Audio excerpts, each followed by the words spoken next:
Overnight in Tijuana, violence broke out among members of the migrant caravan and Mexican nationals. A reporter from the USA Today reports roughly 300 residents in Tijuana demanded that the migrants leave their town and go to a temporary shelter which was set up for them.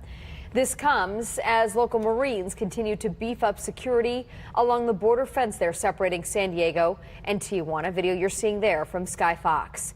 It's also where we find our Sharon Chen tonight. Sharon.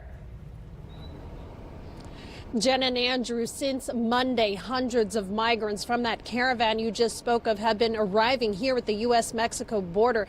Now, we spoke with some experts today who have been taking a very close look at the situation happening here. They say unless U.S. policies change, this won't be the last caravan we see.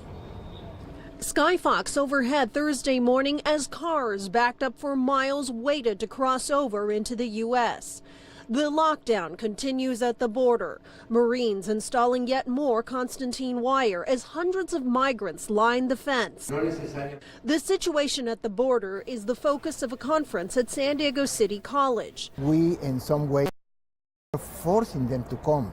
Enrique Davalos is one of the organizers of the Behind the Wall conference. Unfortunately, we, in the last 20, 30 years, we have been in good part responsible of that migration. Davalos and his colleagues say the problem lies in poor trade policy between the U.S. and Central America. U.S. companies are allowed to operate in these countries, yet they pay poverty wages. 200,000 or so Central Americans, Hondurans that do work in the maquiladoras only make about 30 to 40% of what they need to survive.